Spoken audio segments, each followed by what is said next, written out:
Friends, welcome to my channel. So friend, आज हम इस वीडियो में डिस्कस करने वाले हैं BA final year first paper के बारे में कि क्या क्वेश्चन है जो वो इम्पोर्टेंट बनते हैं, किस तरीके से आपको पढ़ना है, पेपर का जो पैटर्न है वो किस तरीके से आता है। तो उस सब के बारे में आज हम इस वीडियो में डिस्कस करेंगे। तो सबसे पहले यहाँ पर आपके सामने सिलेबस है। तो यहाँ पर क्या कि आपका जो सिलेबस है वो 5 यूनिट्स में है, जिसमें से जो फर्स्ट यूनिट है उसमें आपकी टोटल जो पॉइंट्स हैं वो 5 हैं। इसके बाद जो सेकंड यूनिट है इसमें भी आपकी जो पॉइंट्स हैं वो टोटल 5 हैं। एंड जो थर्ड यूनिट है इसमें भी टोटल 5 पॉइंट्स हैं। तो इस तरीके से आपकी ये जो 3 यूनिट्स हैं ये प्रॉपर वे में पूरी की पूरी पॉइंट से रिलेटेड हैं।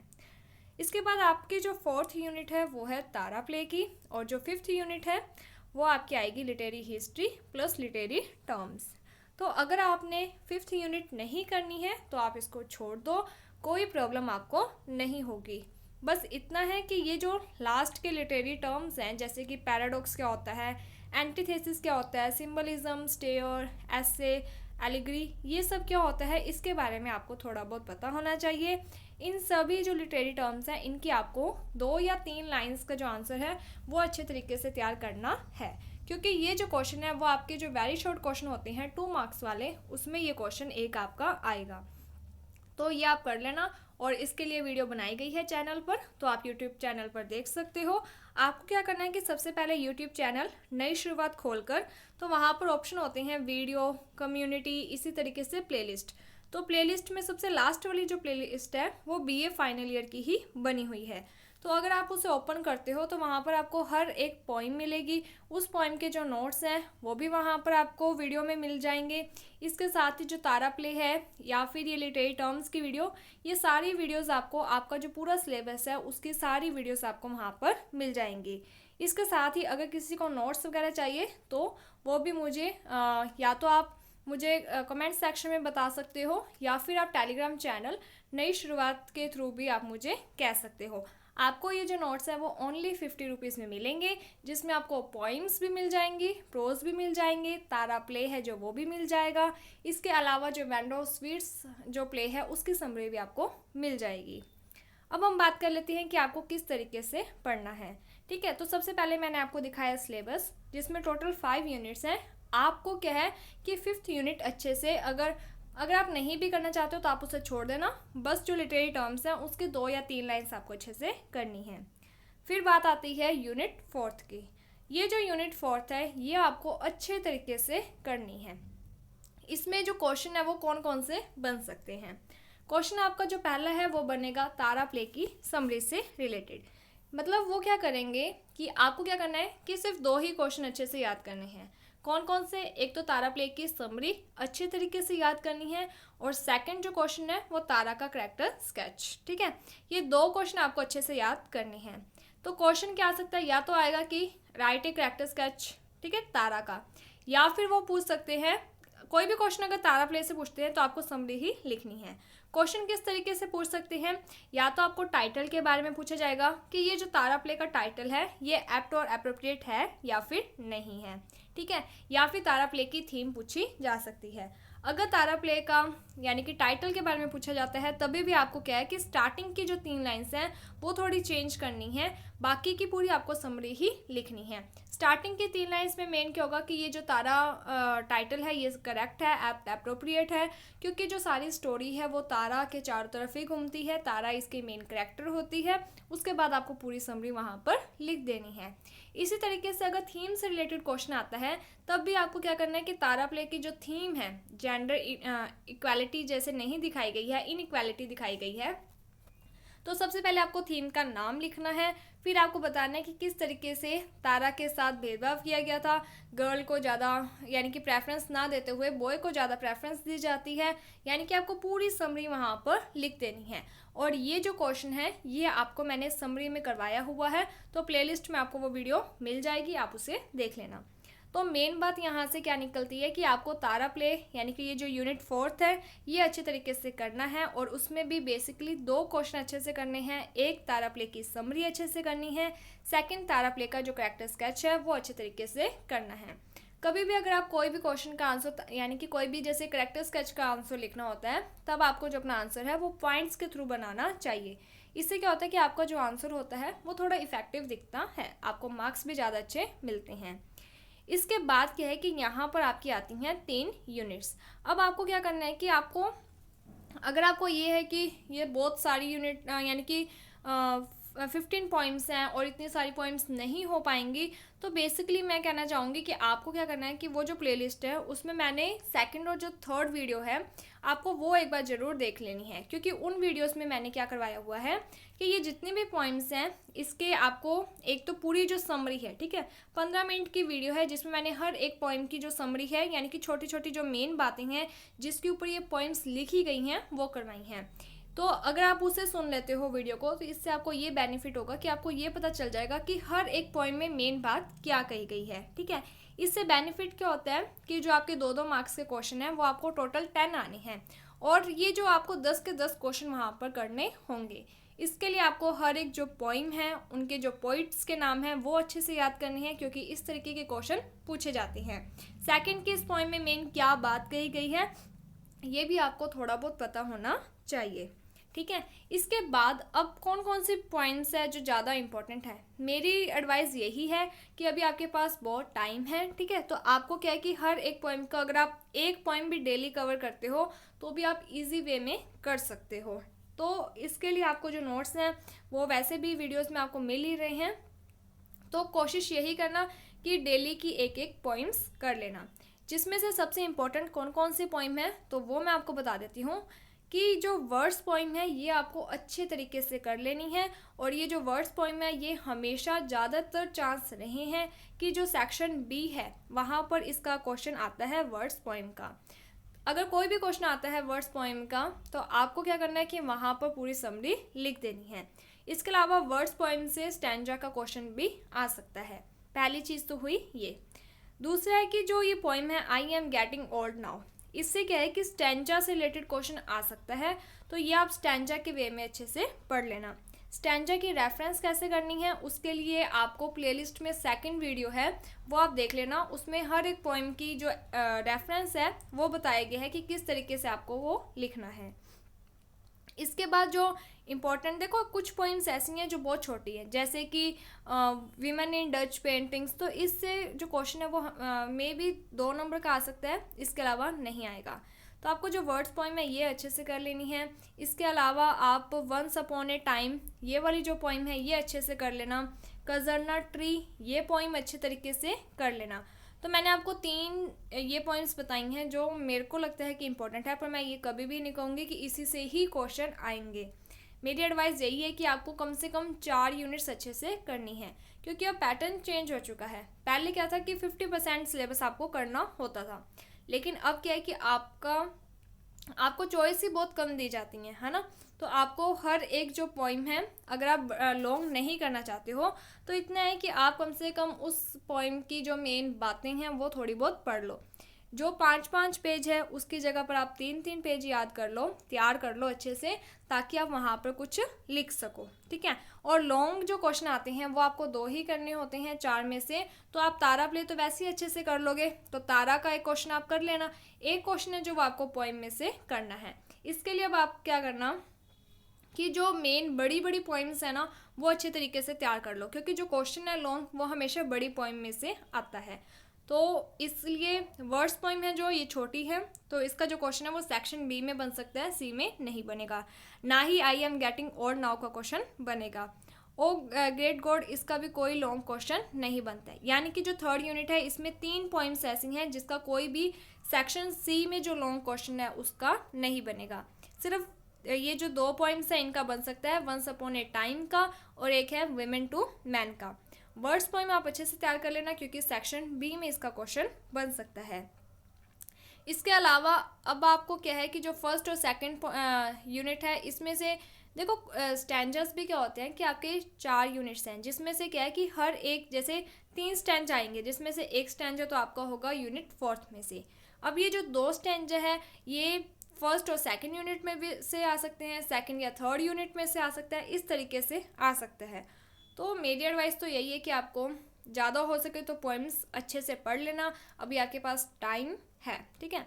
तो हाँ, इतना है कि अगर आप तारा प्ले अच्छे से कर लेते हो तो इससे बेनिफिट ये होगा कि सेक्शन बी में भी आपको एक क्वेश्चन तारा प्ले का देखने को मिलेगा, और जो सेक्शन सी है उसमें भी आपको एक तारा प्ले का क्वेश्चन देखने को मिल जाएगा।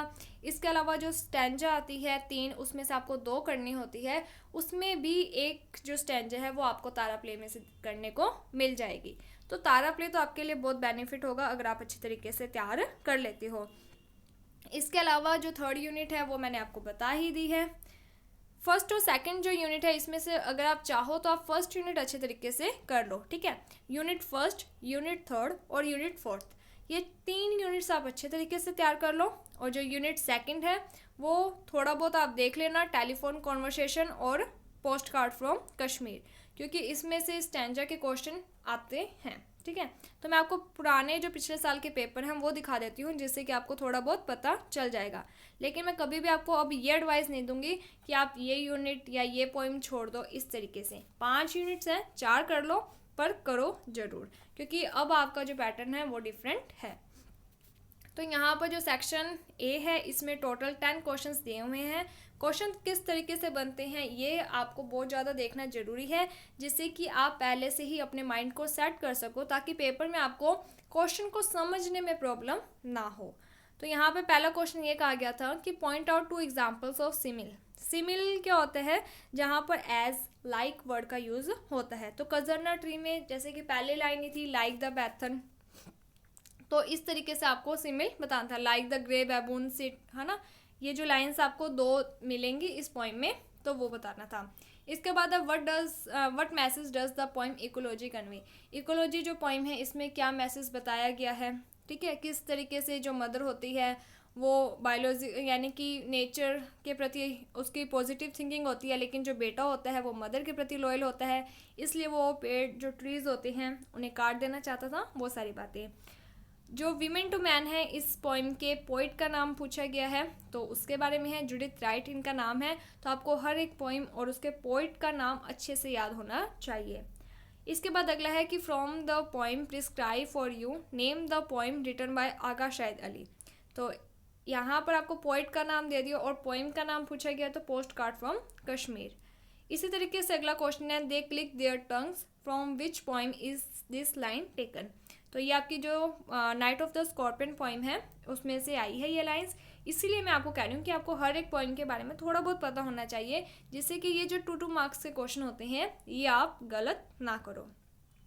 अगला है कि how is that describe in the poem. किस तरीके से दैट को डिस्क्राइब किया गया, तो एक फ्रेंड के रूप में ही सोचा गया था। और वर्ड्स पोइम की थीम क्या है कि हमें जो वर्ड्स हैं उनका सोच समझ कर यूज़ नहीं करना चाहिए, यूज़ करना चाहिए, उसका मिस यूज़ नहीं करना चाहिए। अगला जो क्वेश्चन है you are my most beautiful baby who said this word and to home. ये मुझे प्रॉपर वे में नहीं ध्यान आ रहा है कि किस में है ये।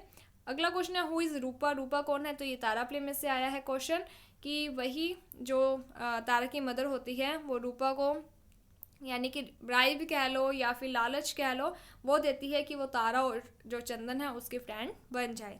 इसके बाद अगला है कि what is the aim of a satire. Satire का क्या एम होता है। स्टायर होता है कि हम कोई बात बोलते हैं जो कि हमारी ऑपोजिट होती है, हम उसकी जो कमी होती है उसको दूर करने के लिए उसके ऊपर व्यंग्य करते हैं, तो वो चीज़ है। इस तरीके से 10 क्वेश्चन आपके आए हैं, आपको हर एक क्वेश्चन करना था, इसलिए आपको हर एक पोइम के बारे में बेसिक जो बातें हैं वो पता होनी चाहिए।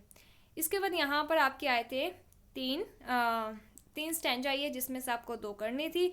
2 स्टैंजा जो वो आपकी आई हैं पोइम में से, और 1 स्टैंजा आपका आया है तारा प्ले में से, ठीक है। तो ये आप देख लेना। यहाँ कभी भी आपको ओब्लिवियन कर्स ये वर्ड दिख जाए ना, तो हमेशा आपको कजरना ट्री की तरफ जाना है। ज़्यादातर जो स्टैंजा है मैंने देखा है कि जो स्टैंजा है वो कजरना ट्री से बहुत बार पूछा गया है, या तो लास्ट वाला जो 5th स्टैंजा है उसके लास्ट वाली लाइन पूछ ली जाती है, या फिर जो 3rd स्टैंजा होता है कि नोट फॉर मैग्निफिशेंट में भी इस तरीके का कोई स्टैंजा है वो वाला, वो भी ज़रूर पूछा जाता है। इसके अलावा जो वर्ड्स पोइम वो तो आपकी है ही इम्पोर्टेंट। स्टैंजा यानी कि सेक्शन बी में आपको वर्ड्स पोइम से रिलेटेड कुछ ना कुछ ज़रूर देखने को मिलेगा। 3rd जो है ये आपका तारा प्ले में से हो चुका है। इसके बाद आपका जो पार्ट बी है उसमें टोटल 4 क्वेश्चन है, जिसमें से आपको 3 क्वेश्चन यहाँ पर भी करने हैं। तो यहाँ पर मेन क्या है कि आपके पास चॉइस नहीं है, ठीक है, क्योंकि यहाँ पर भी क्या है कि एक क्वेश्चन आपको 5th यूनिट में से दे दिया जाता है।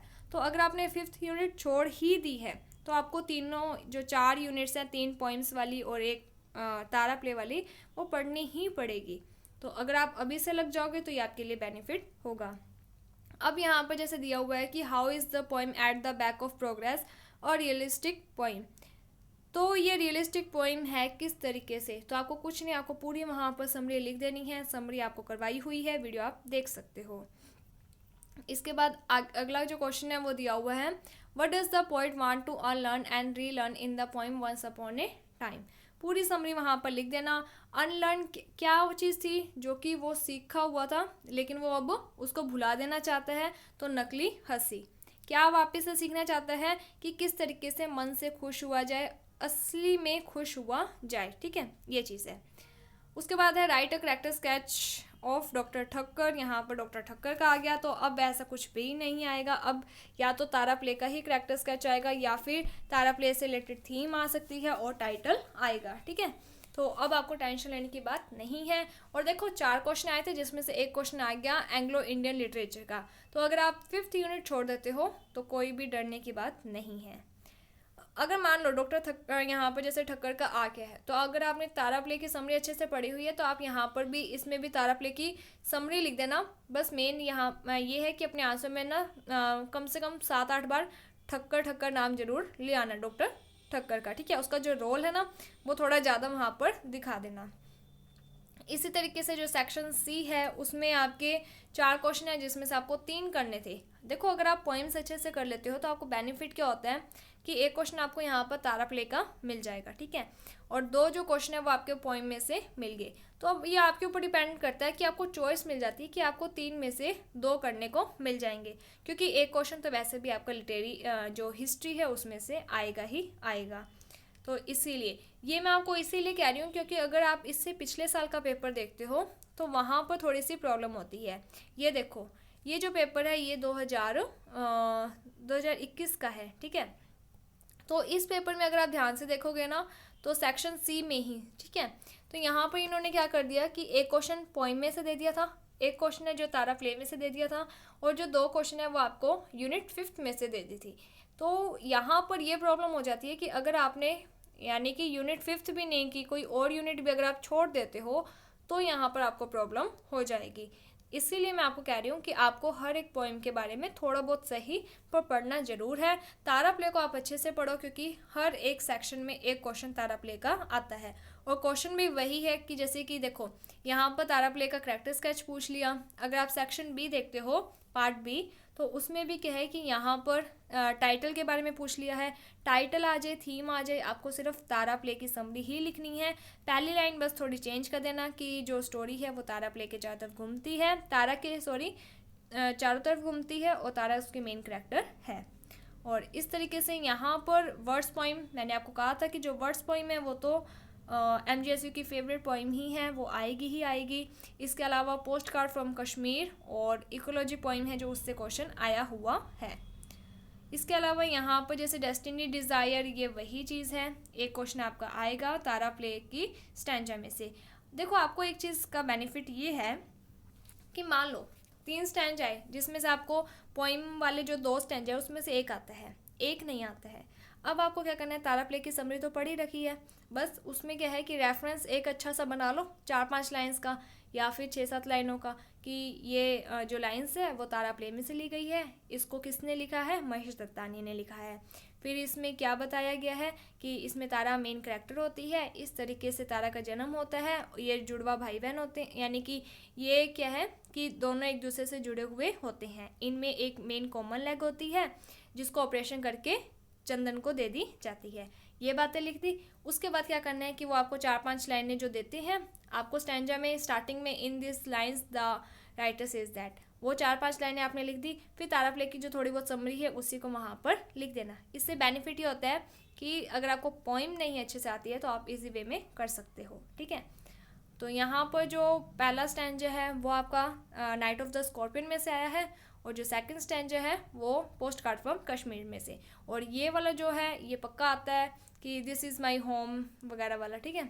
इसके अलावा यहाँ पर 10 क्वेश्चन है, जिसमें से अगर आप देखते हो 10th क्वेश्चन तो वो पैराडॉक्स में से। मैंने इसीलिए आपको कहा है कि आपको लिटरेरी हिस्ट्री के लिटरेरी टर्म्स जो हैं वो आपको 2 या 3 लाइन्स के अच्छे से तैयार कर लेने हैं। टोटल 6-7 ही हैं तो कर लेना।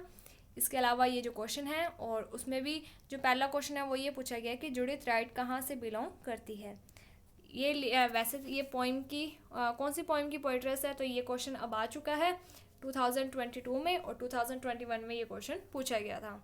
इसी तरीके से अगले छोटे छोटे क्वेश्चन बनते हैं, ज़्यादातर कुछ नहीं है। थीम पूछ लेते हैं, या पोइम में क्या मेन बात कही गई है, किसने पोइम लिखी है, राइटर का नाम, पोइट का नाम पूछ लेंगे, या फिर पोइट का नाम दे दिया, पोइम का नाम पूछ लिया। इस तरीके से क्वेश्चन आते हैं।